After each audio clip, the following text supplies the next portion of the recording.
Welcome, everyone. I'm Kenny Tan of Kenny Tan Test Prep, and today we're going to be going over some test day tips with Greg from Greg's Tutoring. Hello, everybody. I'm Greg from Greg's Tutoring NYC. So Greg is a graduate of Brooklyn Tech, and I am a graduate of Stuyvesant High School. Uh, Both of us have probably decades and decades of experience tutoring students for the test. We'll say that. Um, Yes, easily. Yes. so Today we're going to start off by going through the official uh, SHSAT handbook, what it has to say about getting ready for the day of the test, and then we're going to add on our own commentary and provide some additional tips.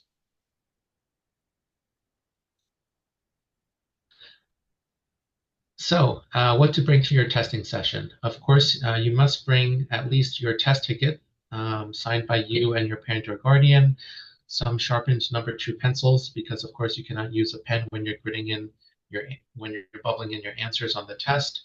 Also bring a good eraser that will erase your marks cleanly from the bubble sheet, and any assistive technology if indicated on your IEP and test ticket. You can also bring, but you're not required to bring, a slant board, a pencil grip, an FM unit, a highlighter, a watch that is silent and not a calculator, meaning not a smart watch. A quiet unwrapped snack. Students can have their snack before the beginning of the test. Snacks are not allowed during the test. And also water in a soft or plastic container that doesn't make noise if tipped. So just some extra commentary about this. Some examples of good snacks to bring before the test might be dried fruit, nuts, granola bars, dark chocolate. Also, you can have some unwrapped mints or gum. And Greg, do you have any thoughts about that? Yeah, I know. I normally suggest protein bars because they're not too dirty and they won't get on your bubble sheet. Definitely have the water, and you also want something for immediately after the exam as well because you're going to be pretty tired. Um, and by the way, I put a link down to the bottom of what Kenny's showing you. It's at schools.nyc.gov says uppercase SHS, and you can download the document at the bottom of that link in a Oh, section Greg, I of the think you're gonna have document. to. I think you have to click somewhere else on the screen for it to shop for the link to pop up. Yeah, there we go. Okay, sorry. Um, yeah. And the other thing is, in terms of food, don't get too sugared up before the exam because you might have a sugar rush and then crash in the middle of it. So, uh, same for students who might drink coffee. If you drink coffee, just drink the normal amount of coffee. But if you don't normally drink coffee, don't go get five monster drinks and things like that because that's usually not a good idea. They also indirectly might dehydrate you as well. So we want to keep yourself hydrated at your normal level. Okay, so the next section is what not to bring to the test. And of course, you should not bring cameras, calculators, smartwatches, an MP3 player or iPod, tablets, iPads, ebook readers, earbuds, AirPods, any outside written materials, sodas, juices, other drinks beyond water, as water is the only beverage allowed during the test. Um, Also, a note on cell phones. Cell phones are permitted in the test site, but they must be turned off. You may not have them with you during the test. That means they cannot be in your pocket, your hand, or the desk. The test site will instruct you on what to do with your cell phone before the test starts. You will be instructed to turn off and store cell phones, cameras, and other electronic devices according to the regulations set forth by the test site. You will be provided with a test booklet, an answer sheet, scrap paper, which is attached to the booklet and can be used to take notes for math calculations, and the scrap paper will be collected at the end of the test. English language learners only will receive a math bilingual glossary in one of the 9 approved DOE languages. Greg, do you have any extra thoughts about what not to bring? You have to realize you're at an exam, so you really not going to be bringing everything in the kitchen sink. You're just going to be focusing. Obviously, you can just really just the main two things are your tickets and your pencils. Otherwise, the more you bring, the more of a distraction it's going to end up being. You're gonna have to put everything under your desk or in the front of the room anyway. So there's really no point bringing all this extra stuff. So, day of the test, what should you expect? Be sure to arrive at the test site at the time that is on your test ticket. Please note that that's your arrival time, not the time that the test will start. The test will begin as soon as possible after the time on your ticket. In some cases, the test may begin an hour or more after the arrival time noted on the test ticket. Your testing site can provide you with estimated times when the test will end and students will be released. Before the test begins, the staff will take a photograph or video of the students in each testing room. These images will be used for test security purposes only. All students taking the test must stay in testing rooms for the entire standard test administration time, which is 180 minutes, with the exception of using the bathroom. Once the standard test administration time, 180 minutes, is over, students with an accommodation of extended time may leave if they have finished working on the exam. Students who decide to leave after the first 180 minutes of the standard test administration time must sign out to indicate that they understood that they gave up their remaining available time on the SHSAT. Students with this accommodation will have a break at the conclusion of the 180 minutes and then again after another 90 minutes after another 90 minutes have passed. Greg, any thoughts about that? No, that part is pretty straightforward. So that's good. Okay. So filling in the answer sheet. Before taking the test, you will fill out important information on side 1 of your answer sheet. First, you will be asked to read and sign a statement on your answer sheet stating that you are well enough to take a test, a resident of New York City, and are taking the test for the correct grade level. If you do not feel well, you should inform the test proctor immediately. You should not begin the test or sign the statement. Once you break the security seal and begin the test, you may not be able to request a makeup test due to illness. And of course, be sure you are taking the test for the correct grade level. When you are told to begin the test, mark your answers on the answer sheet by completely filling in the appropriate circle. Make sure your marks are heavy and dark. Be careful not to make any stray marks on the answer sheet. If you change an answer, completely erase your first answer. There's only one correct answer to each question. If your answer sheet shows more than one mark in response to a question, that question will be scored as incorrect. You may write in your test booklet or on the scrap paper provided to work through ELA or math questions, but your answers must be recorded on the answer sheet in order to be counted. It will not be possible to go back and mark your answers on the answer sheet after time is up. Information in the test booklet or on scrap paper will not be counted. So, Greg, any thoughts about that? Yeah, so a lot of students start worrying about things like scrap paper. Like I said, there's usually about 2 pages included in the booklet. Remember, everything they give you, you have to hand back. And the main thing that's going on at your Scantron bubble sheet is what determines your score. So on that note, if you want to ask for extra scrap paper, you can. Usually, I think it's done 2 pages at a time. On that same note, if you're using too much scrap paper, you're going to start having to maintain your scrap paper versus your test booklet. So they do reasonably provide ample space within each question. And there's probably 1 or 2 questions where you can go further than that. But they usually leave white space at the bottom of those pages where those questions are longer. The other thing tied into bubbling is that you should use a normal wooden number 2 pencil, not a mechanical pencil, because they're basically too sharp. They're going to be too fine, and if you need to erase it, that's hard to do. So you should use a regular wooden pencil, number 2. That's not super sharp. It should be semi-dull so that you can get the bubble in reasonable. And also on that note, I think it's the 2 pages or the pages just before this. The DOE handbooks, the same document that Kenny's showing, shows how to grid in questions. So there's about 5 pages, I think, where they explain that. You should really go through that and look and see how to bubble and not how to bubble, and have somebody confirm it. Also, later on in the same handbook, there is sample gridding questions where They used to. I don't know if they did it this year, but they used to show you actually the grid-ins for the answers. So there's a lot of yeah, right there. So if you go to that section, you don't even need to solve these questions. All we're talking about right now is properly filling in the bubble sheet. With my own students, I find when we start doing the actual SAT formal prep material, that they may get all the grid-ins correct, but then when they finally send me a sample bubble sheet, they've written in every single one wrong. So this is an important point. Okay. And going back to this earlier bullet point about if you're not feeling well, what should you do? I I think it was 2 years ago that I had a student trip and fall walking into the test site the morning of the test, and she had to be on crutches for at least a week or two afterward. But she sat through the test anyway, even though she was feeling a lot of pain in her legs. So, if something like that happens to you, definitely don't take the test, even if your parents have dropped you off already.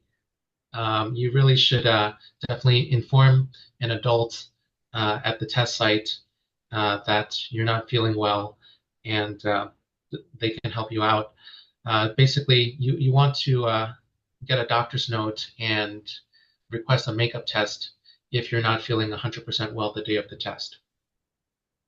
Right. So if something happens to you or there's something wrong with you, it's it's up to you to tell the proctor or the site administrators. When you tell them they're supposed to document it, so if you're in a situation like that, make sure you tell them to document because I have students come to me maybe a month after the exam and say, I was sick. And at that point, you can't prove it anymore. So, and you can't get a doctor's note a month later either. So if something happens, just get your paperwork straight, and it'll make it easier maybe to have a retest date or something like that. On that note, there is a summer SHSAT that is normally for students who don't live in New York City at the time when the fall testing happens. They will allow a student who got sick or something maybe to retake it then. All right, so I guess moving on to the next part here, student And misconduct. there's no guarantees. This is your negotiation with the DOE. Kenny and I are not guaranteeing that you can retake the exam. Yes. So, student misconduct. Test security is critical for the test. As such, the following rules are strictly enforced to ensure all students have a fair testing experience. During the test, you may not attempt to communicate with other students in any way. This includes, but is not limited to, speaking, writing, and passing notes, sharing test booklets or answer sheets, looking at other students' answers, recording test questions, possession of a cell phone camera or other electronic device, even if it is powered off. At the end of the test, you will be told to stop and put your pencil down and will be given directions about your testing materials. Once your test administrator tells you to put your pencil down, you may not continue writing on any of your testing materials, which includes but is not limited to darkening bubbles, circling bubbles, or erasing responses. Test questions and answers may not be shared with any individuals outside of the testing site. Students found to be engaging in any of these activities will have their tests invalidated. Grade 8 students will not be allowed to take the test again until the following school year. Grade 9 students will not have any additional opportunities to take the test after grade 9. Any student who refuses to put away or turn in a prohibited device will not be allowed to take the test. Possession of prohibited items at any time during the test administration, even if powered off, will result in the test being invalidated. Students will not be provided with an opportunity to make up the exam on a subsequent date. Any Yeah. thoughts about student misconduct, Greg? Uh, Not misconduct per se, but every year I hear about at least one student who gets disqualified because the proctor said pencils down and they didn't hear it or something like that. Now, pacing is a huge part of the exam, including ending the exam. So you have to be clear what's happening towards the end of the exam. Now, the proctor is supposed to put a timestamp up on a board somewhere every so often. I can't remember. I know this, but it's either every 15 minutes or every half an hour. Half an hour sounds too long. And I think there's a last 10-minute call or something like that. I can't remember the exact numbers. So you need to be aware of what's going on in the room in addition to your own test paper. And that when the test is coming to an end, you need to literally end. or you could just get disqualified, bam, like that. So be aware of what's going on around you in terms of the timeline, not only for answering the questions, but for making sure you don't get disqualified at the end. So you may not be doing it on purpose, when the practice has pencils down, but you do need to be aware of it. Again, they're putting stuff on the board, and it also ties into earlier, Kenny mentioned that you're allowed to bring a watch. So bring a dumb watch. If you bring a smart watch, it's not going to be allowed. So bring a watch and start maintaining your own time. There's different strategies to doing that. You can set it to say 12 o'clock and just time down to 3 hours. I have other students who just like to use real time. If your exam starts at 9:05 or something, that if you have 3 hours, it's going to end at 12:05. And this should be part of your prep journey, by the way, anyway. You should be timing yourself and maintaining your own time. But if you don't, or you forget your watch, or your watch breaks, whatever the case may be, it's not the end of the world. Maintain what the proctor's saying so you don't undermine yourself. All right. And then what happens after you take the test? So if there are any testing irregularities during the test, this is what the handbook says. The New York City DOE works hard to ensure that the test is administered in a fair and consistent manner to all students. If, however, you believe there is a disturbance or problem during any part of the test, bring the matter to the immediate attention of the proctor. This may include a misprinted test booklet, undue distraction, or improper student behavior. The proctor will attempt to remedy the situation and may take a written statement from you at the end of the test. You and your parents or guardians may also report any suspected proctoring or testing irregularities in one of the following ways: by submitting an electronic request to high school enrollment at schools.nyc.gov, or by sending a written request via certified mail with proof of delivery to the Office of Student Enrollment. All requests must be submitted no later than 1 week after your test administration date. For all claims, please include parent or guardian and student names, as well as telephone and/or email contact information. Any claims of testing irregularity postmarked later than 1 week after the test date may not be considered. Claims will be responded to on an individual basis. As an additional remedy, if you're unsatisfied with the New York City DOE response to your appeal, you may appeal the New York City DOE's decision to the Commissioner of the New York State Education Department, as stated in New York Education Law 310, and you can learn how to pursue such an appeal on the Commissioner's website. So, Greg, do you have any stories about testing irregularities? Yes, most of them deal with being disqualified because the proctor said to put the pencil down. I do hear students being accused of cheating every so often, and the story is never quite simple. I think in most of the cases I heard the student was actually not cheating, but you have to realize you're in a test room, and if you're trying to think of a formula, you can't look at another kid to think of the formula. Look up, down, look out the window, look straight down, something like that, right? So that you're not accused of cheating or something like that. Including, going to the bathroom and things like that. That's where things seem to get disruptive. You realize too, your proctor doesn't have to be the best proctor in the world. So you're taking an exam. And if there's something happening during the exam itself, that this is dealing with irregularities, Manny was talking about afterwards. But again, you have to champion yourself as a student taking the exam. If something seems wrong, you have the right to calmly tell the proctor or the site administrator to at least document it. A classic example comes up that you brought a watch that's allowed. Mainly the requirement is that you should have a watch that doesn't stop beeping. So if you turn off the beep and the proctor says it's not allowed and you think it is, you can get all upset about that, but your job is to be there to take the exam. So if there's something weird going on, just raise your hand, or no matter what, just be calm. Because if you get frustrated, it's going to impact your performance, and you don't really want that to happen. At the end of the day, if it's something like a watch is great, but that's not the test. Your job is to take the test. So just document irregularities. Don't go home and tell your parents it's too late at that point. You should be telling the people there. They may not do anything about it, but at least you got it documented so that you could follow up maybe later. realize that if there is an irregularity, you may have to take the exam again or something like that. So this is not an easy situation. But yeah, I hear stories every year. Most, I think, are false. The ones that are true are normally due to some sort of confusion. So just remember, stay calm. That's a big thing, not only for resolving problems, but for helping you get through the test. And of course, those testing irregularities may also include undue distractions, such as something as extreme as a fire alarm going off in the middle of the test.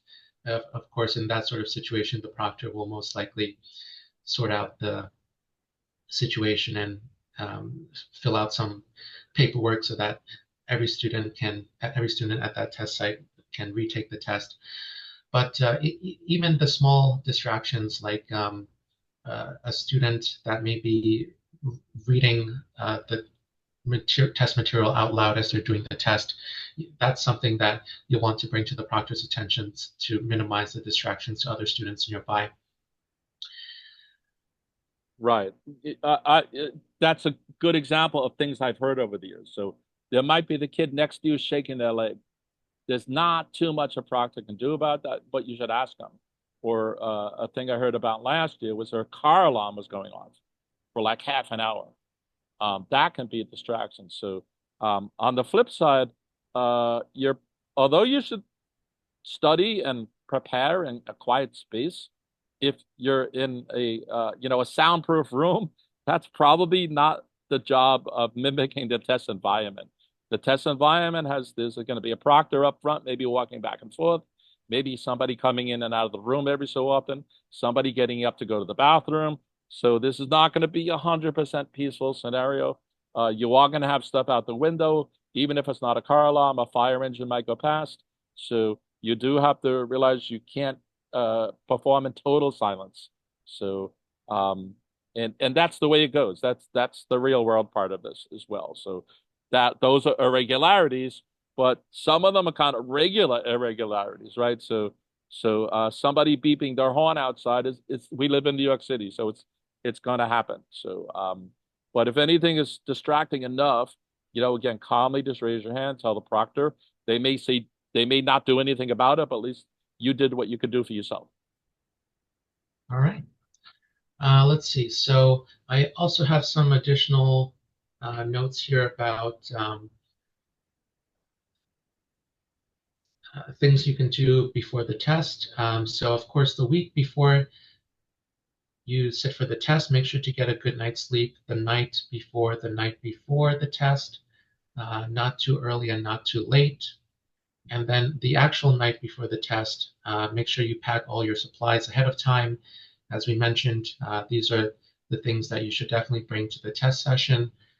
You may also want to bring some optional items, things like hand sanitizer, tissues, cough drops, Band-Aids, any medication that you'll need, like inhalers or an EpiPen or insulin. You may also want to bring spare glasses or contacts. You may also want to bring some inspirational items such as a lucky charm, a lucky pencil, a lucky scent. And the day of the test, make sure to get your brain and body awake. Get a little bit of exercise if you think that would be appropriate. Make sure to shower as it helps to invigorate your body. The way you dress for the test, try to dress in layers. Keep in mind what the temperature will be like on the day of the test, and keep in mind that the test site may be cooler or warmer than the temperature outside, so layers helps with that. Dress to be comfortable. Don't skip breakfast. Eat a nutritious breakfast. Consume the correct fuel for the test, which would be complex carbohydrates. Make sure to use the bathroom before the test. And if you're taking the test with the extended time accommodation, you can also use the bathroom during the official breaks. Definitely avoid being late for the test. Don't allow yourself to end up having to rush or panic before the test. Avoid talking to other students before you start the test. Just talking to other students about how they prepared for the test will only create extra stress for you. And I think that's it for my comments. Greg, do you have anything else you'd like to add there? Yeah, I guess generally to piggyback off of that, if we take a more holistic kind of thing, is to be eating properly, sleeping properly, exercising properly. Just that week leading up to the test, just try to kind of be chill and calm and healthy. You know, you just can't sit down the morning of the test and have this big, fantastic, great breakfast. In fact, if you do that and you don't normally do that, it'll probably give you diarrhea, right? So these are you should be eating properly every day, not just that morning or whatever, right? So the other thing is that the majority of the eighth graders from the NYC DOE, NYC public school system, are going to be taking the exam on what's called SHSAT day. Okay, so that's going to be at their middle school. But if you're a ninth grader or you go to a non-DOE school, you're usually going to be taking it on a weekend. So the weekend sites have finally, at least this year, were listed yesterday on the DOE site under test locations. In that same link I put at the bottom, the schools.nyc.gov/SHS. So these are based on the district of your current middle school. Okay, so they're probably going to be locally. Some students don't go to a local middle school, so you want to make sure you check that. You're finally going to get that information on your ticket. The problem is your ticket doesn't come until a few days before the exam. For some students, literally the day before your exam. All right, so what you do want to do, if you can try, is get a hold of that table through your guidance counselor or equivalent and find out where you're supposed to be taking the test. And maybe do a trial run to get there. So maybe if you're taking it on a Saturday, let's say November, what is it, 16th or something like that, maybe go the week before and see how to get there. Also have a plan B. So if you take an Uber or a taxi or your own car, the train or bus, you know, figure out how long it's going to take you because you don't want to get to the exam late. You want to get there on time with enough time. And as Kenny said before, you do want to go to the bathroom before you take the exam. A lot of students don't need to go to the bathroom for the 3 hours, and that's awesome. But there's some students who may have to go like every 2 hours. So you really don't want to go to the bathroom twice during the exam, at most once. So you know your normal bodily functions. So if that's you, definitely you should go into the bathroom when you leave your house and also when you get to the school. So their job when you get into the school is to try to bring you into the room that your exam's going to be. But if you get there early enough, you go to the bathroom, and then the first half an hour before the exam, the proctor is going to lead you through a bunch of stuff. You know, is your name right on your ticket? Do you have the right test booklet? All those kind of things like that. So that just before that is when you should be going to the bathroom. So if you're, they're going to tell you maybe get there at 8:15.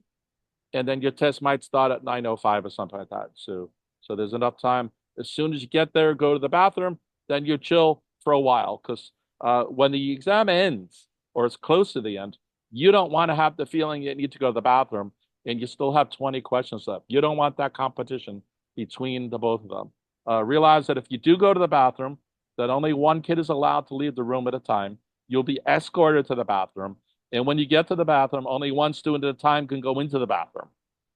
So this is not to be taken lightly per se. And then students with accommodations are not in the same room as the student without accommodations. So if you get extra time, you'll be in a room with kids who have extra time by default. And basically, once the 3 hours, you have to stay in no matter which, whether you have accommodations or not. You're supposed to have to be required to stay into the room for the full 3 hours.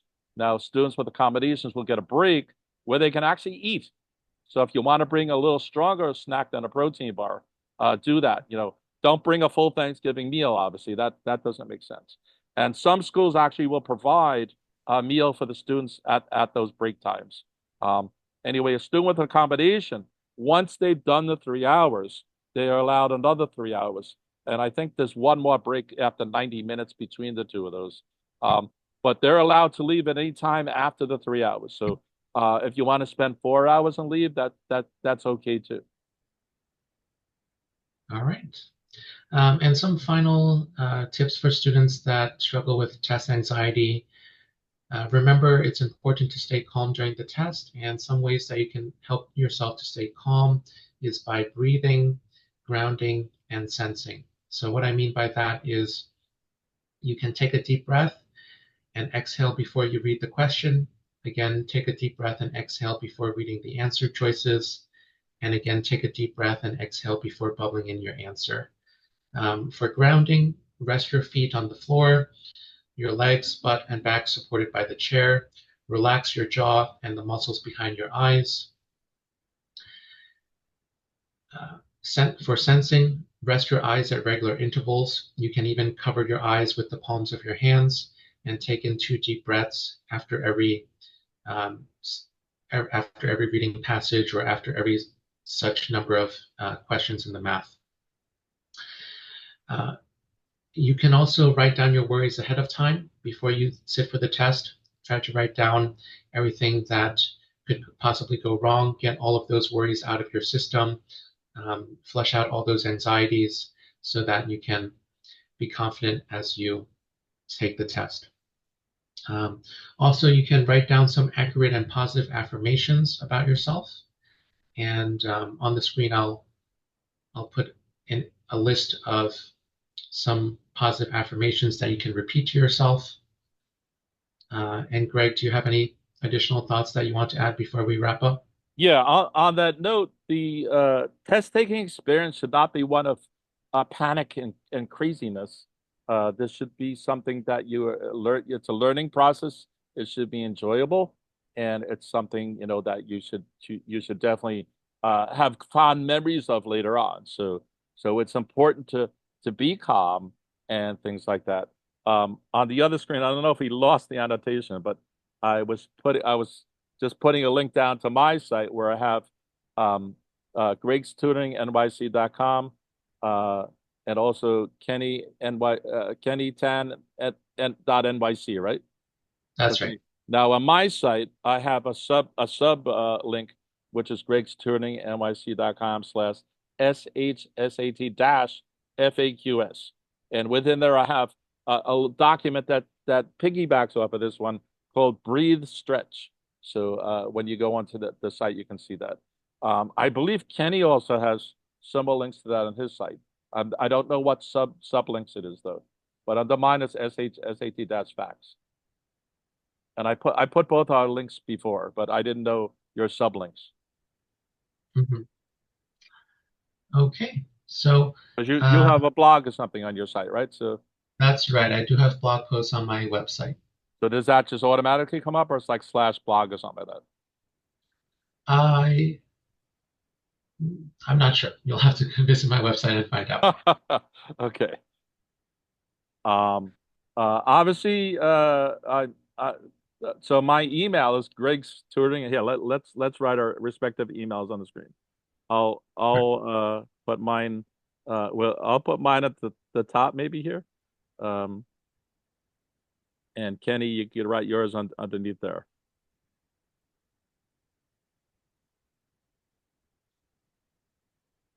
Wait, it didn't fit. How do I move this over? Let's see. Does that move?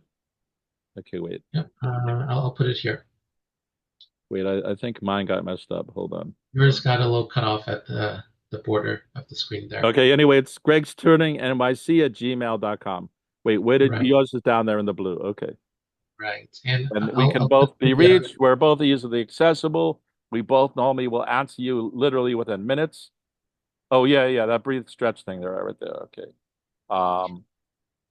And like Kenny said earlier, we've been both doing this for decades each, and combined, that's a long time. So we actually took the SAT as 13-year-olds. We got into the respective schools. So this is what we live and breathe and do. So anything we can do to help you guys, no problem whatsoever. All right. Thank you, Greg, for joining us today. And good luck to everyone taking the test this year. Yep. Best to everybody. Enjoy the process.